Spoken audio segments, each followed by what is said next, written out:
Hello friends, welcome to our channel current affair updated. This is Devashish Awasthi.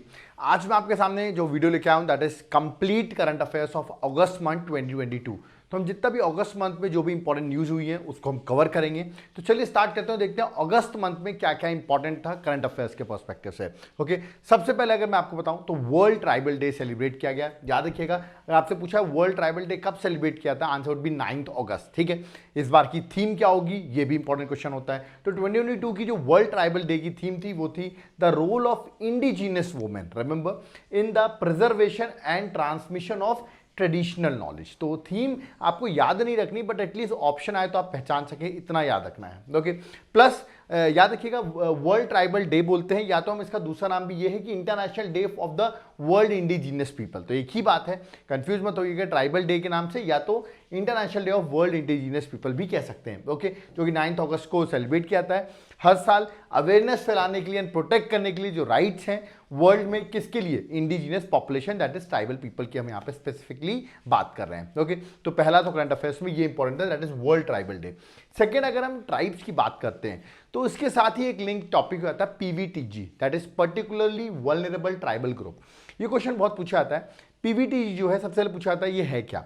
तो मैं आपको बता दूं, जो ट्राइबल ग्रुप होते हैं उन्हीं ट्राइबल ग्रुप्स में ही, याद रखिए, with in the tribal group जो सबसे कह सकते हैं आप लेस डेवलप्ड होते हैं, याद रखिए, अमंग द ट्राइबल जो सबसे लेस डेवलप होते हैं उन्हें हम कहते हैं PVTG. Remember, that is particularly vulnerable tribal group. Remember तो देखा जाए तो ऐसे इंडिया में 75 पीवीटीजीज हैं, रिमेंबर, जो कि ट्राइबल में भी सबसे ज़्यादा लेस डेवलप्ड है, और सबसे ज़्यादा पीवीटीजी उड़ीसा में है। ठीक है, मैं आपको इसलिए बता रहा हूँ कि ट्राइबल की हमने बात की है तो उसके हिसाब से आपको थोड़ा बहुत पीवीटीजी के बारे में पता होना चाहिए। ओके, और ये पीवीटीजी का इंट्रोडक्शन किसने किया था? 1973 में कमीशन थी, that is Dhebar commission, remember. ठीक है, और इसी कमीशन के थ्रू ये पीवीटीजीज बने थे। पहले इसको हम कहते थे प्रिमिटिव ट्राइबल ग्रुप, पीटीजी कहते थे। फिर 2006 में इसको गवर्नमेंट ने रीनेम कर दिया और इसको पीवीटीजी हम कहने लगे, that is particularly vulnerable tribal group. तो क्वेश्चन पूछा था सबसे ज्यादा पीवीटीजी किस स्टेट में है, तो answer would be what, that is Orissa. और इंडिया में टोटल कितने पीवीटीजीज हैं? That is 75। नेक्स्ट आगे मूव करते हैं। अगर हम वाइस प्रेसिडेंट की बात करते हैं तो अभी रिसेंटली आपको पता होगा 14th वाइस प्रेसिडेंट इंडिया के इलेक्ट हुए, जिनका नाम आपको पता होना चाहिए, दैट इज व्हाट, यहाँ पे नाम मैंने लिख रखा है, that is Jagdeep Dhankhar. Remember, तो इंपॉर्टेंट है, पर्सनैलिटी पर्सपेक्टिव से याद रखिएगा। पॉलिटी में आर्टिकल 63 याद रखिएगा, which deals with what, that is vice president of India. बाकी आप वाइस प्रेसिडेंट के बारे में भी पढ़ सकते हैं पॉलिटी पर्सपेक्टिव से। ओके, नेक्स्ट देखा है इंपॉर्टेंट कॉरिडोर्स की मैं बात करता हूँ, चाइना स्पेसिफिक। एक कॉरिडोर तो आपने बहुत सुनी होगी, मेंस में भी क्वेश्चन बहुत बार पूछा गया है, सीपीईसी की, that is China Pakistan economic corridor. Okay, इसमें क्वेश्चन ऑलरेडी पूछा चुका है, बट चाइना की दो और कॉरिडोर्स हैं, उनके नाम याद रखिएगा। एक चाइना म्यांमार के साथ बना रहा है, चाइना म्यांमार इकोनॉमिक कॉरिडोर, और एक बना रहा है नेपाल चाइना का, remember, that is trans Himalayan multi dimensional connectivity network. तो तीन इंपॉर्टेंट कॉरिडोर्स हैं चाइना की, एक म्यांमार के साथ, एक नेपाल के साथ है, और एक किसके साथ है, दैट इज पाकिस्तान के साथ। ओके, ऑफकोर्स इंडिया को टेंशन होगी जब उसके नेबर्स चाइना से क्लोज होंगे, बट ये तीनों कॉरिडोर्स आपको याद रखना है, कभी आपको आईआर में, इंटरनेशनल रिलेशंस में हेल्प कर सकता है। ऐसे ही चाइना की अगर हम बात करें तो चाइना के इश्यूज ताइवान के साथ बहुत चले इस अगस्त मंथ में। तो ज्योग्राफिकली आपको बस ये याद रखना है ताइवान की लोकेशन कहाँ है, और चाइना और ताइवान के बीच में याद रखिए जो स्ट्रेट पड़ता है उसे कहते हैं ताइवान स्ट्रेट। रिमेंबर, ये ओशन आप सबको पता होगा, that is Pacific ocean. Okay, और ताइवान के नीचे ही आप देखेंगे फिलीपींस है। तो फिलीपींस और ताइवान के बीच में जो स्ट्रेट आता है उसे कहते हैं लुजोन स्ट्रेट। याद रखिएगा, मैं आपको कुछ ज्योग्राफिकली बता रहा हूँ जो न्यूज़ में है। तो लुजोन स्ट्रेट और ताइवान स्ट्रेट आपको याद रखना है, ये हांगकांग है।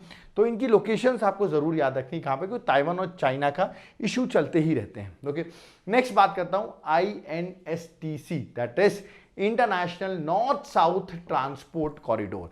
इस पर क्वेश्चन पूछा जा चुका है, आपको इसके बारे में पता होना चाहिए। देखिए मैंने यहाँ पर डायग्राम बनाया हुआ है, मैं डायग्राम से ही समझा देता हूँ आपको। ये इंडिया को रशिया से कनेक्ट करता है। देखिए ये जो रेड लाइन आपको दिख रही है, अगर रेड लाइन आप नहीं देखते हो, ये ब्लू लाइन देखते हो, तो एक्चुअली ये जो ब्लू लाइन है ये आपका एक स्टैंडर्ड रूट है। अगर आपको कहाँ जाना है, रशिया जाना है, तो ये लंबा रूट आपको अडॉप्ट करना पड़ेगा। ठीक है, बट अब एक नया रूट बनाया जा रहा है, याद रखिएगा इस कॉरिडोर के अंदर, वो है ये रेड वाला। रिमेंबर, ये जो गया ना, ये रूट बनाया जा रहा है डायरेक्ट चाइना को कनेक्ट करना। मतलब इंडिया को, अगर चाइना बोलो, रशिया को कनेक्ट करना, इंडिया को रशिया को कनेक्ट करना चाहती है तो अब इंडिया ये वाला रूट नंबर 1 को अडॉप्ट करेगी instead of route number 2। Route number 2 standard पुराना रूट है, और इसी रूट को हम कह रहे हैं क्या, that is international north south transport corridor, जिसका किलोमीटर में अगर देखा 7200 किलोमीटर का रूट है। और इसमें याद रखिए multi modal transport transport corridor बनेगा, मतलब अलग अलग मोड से ट्रांसपोर्टेशन बनेगा, चाहे वो रोड कनेक्टिविटी हो, रेल कनेक्टिविटी हो, मैरीटाइम रूट्स हो, उन सब का कनेक्शन होगा। कहाँ से कहाँ? रशिया और इंडिया को ज्वाइन किया जा रहा है। ऑफ कोर्स वाई देखा है, सेंट्रल एशिया हम ज्वाइन करने की बात करें, वरना पहले तो ये वाला रूट था। ओके, तो सेंट्रल एशिया के थ्रू ज्वाइन करेंगे। ऑफ कोर्स में ईरान का भी बहुत इंपॉर्टेंट रोल रहेगा, रिमेंबर। तो मैंने लिखा भी है why central Asia and Iran. Okay, और एक तरीके से इंडियन ओशन आप देख रहे हैं मुंबई से कनेक्ट हुआ, तो इंडियन ओशन से ये जो आपका कैस्पियन सी है वहां से कनेक्ट होता है, आप रशिया पहुंचते हैं, रिमेंबर, है ना। और बीच में आपको यहाँ पर पर्शियन गल्फ भी दिख रहा है, ये देख सकते हैं यहाँ पर, अगर आपने ज्योग्राफी थोड़ी बहुत पढ़ी होगी तो पर्शियन गल्फ भी दिख रहा है आपको। तो पर्शियन गल्फ से होते हुए हम रशिया पहुंच जाएंगे, और वहां से होते हुए ऑफकोर्स रशिया होते हुए आप नॉर्दर्न यूरोप भी कनेक्ट हो सकते हैं। ओके, तो ये एक रूट है, ये आपको याद रखना है। इसमें बहुत सारी कंट्रीज ने रेटिफाइड किया है इस international north south transport corridor को। 13 कंट्रीज ने, जैसे लिखी हुई Azerbaijan, Belarus, Bulgaria, Armenia, India, Iran, Kazakhstan, Kyrgyzstan, Oman, Russia, Tajikistan, Turkey and Ukraine. याद रखना है पाकिस्तान नहीं है, हो सकता है ऑप्शंस में आपको पाकिस्तान का नाम दिया जाए। ओके, तो पाकिस्तान इस रूट में नहीं आता है, ये आपको याद रखना है। नेक्स्ट बात क्या है, आपको पता होगा 15 अगस्त को हमने 75th ईयर ऑफ इंडिपेंडेंस बनाया। इसी को देखते हुए जिन कंट्रीज का हमारे डिप्लोमेटिक रिलेशंस में 75 ईयर्स हो गए होंगे, तो वहां पर भी कुछ ना कुछ फंक्शन सेलिब्रेट किए गए, जैसे थाईलैंड में फंक्शन सेलिब्रेट किए गए। बट ऐसे ही एक कंट्री अफ्रीका की, याद रखिए, जिसने पोस्टेज स्टैंप लॉन्च किया।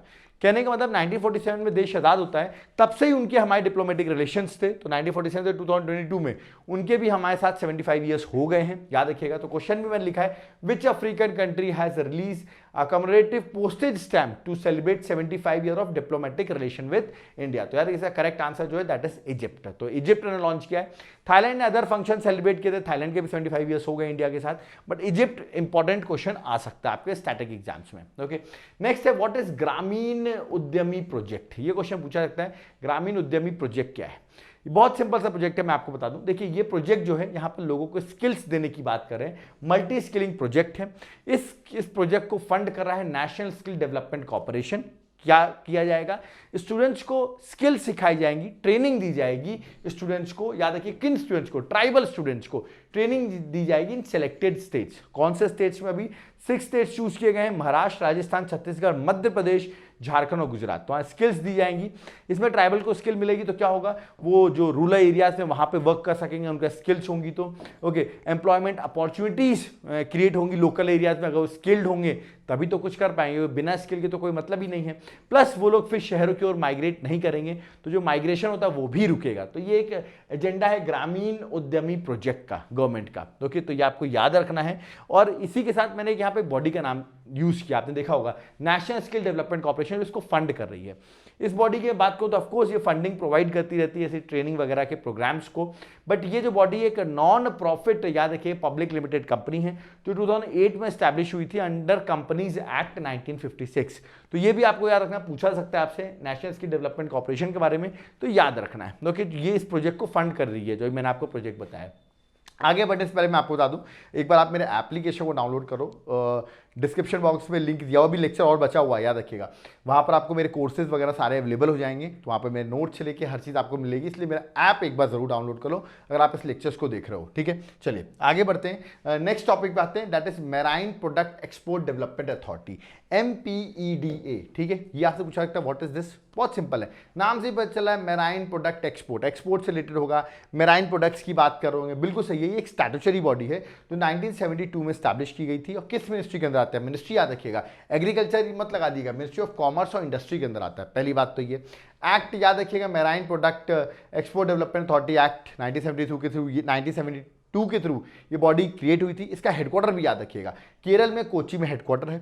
एजेंडा तो क्लियर समझ में आ रहा है कि एक्सपोर्ट बढ़ाना सी फूड का, जिसमें फिशेस भी आती हैं, आपको पता होगा। तो सी फूड को एक्सपोर्ट में इंक्रीज करना, ये उसका मेनली एजेंडा है। तो याद रखिएगा, हेडक्वार्टर याद रखिएगा, आज का हेडक्वार्टर्स पे भी क्वेश्चन आ रहे हैं, है ना। स्टैट्यूटरी बॉडी है, किस मिनिस्ट्री के अंदर आती है, ये आपको जरूर याद रखना, न्यूज में थी इस बार। ओके, और अगर इंडिया की बात करें तो इंडिया अगर फिश के प्रोडक्शन की बात करूं तो सेकेंड लार्जेस्ट फिश प्रोड्यूसर है आफ्टर चाइना। तो ये भी आपको याद रखना है, तो इसलिए बॉडी इंपॉर्टेंट हो जाती है।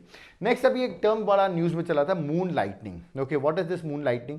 मैं आपको बता दूं, लेट अस सपोज आप किसी कंपनी में काम कर रहे हैं, बिना उस कंपनी को बताए हुए आप दूसरी कंपनी में भी काम कर लेते हैं पार्ट टाइम, जिससे आपकी इनकम ज़्यादा हो सके।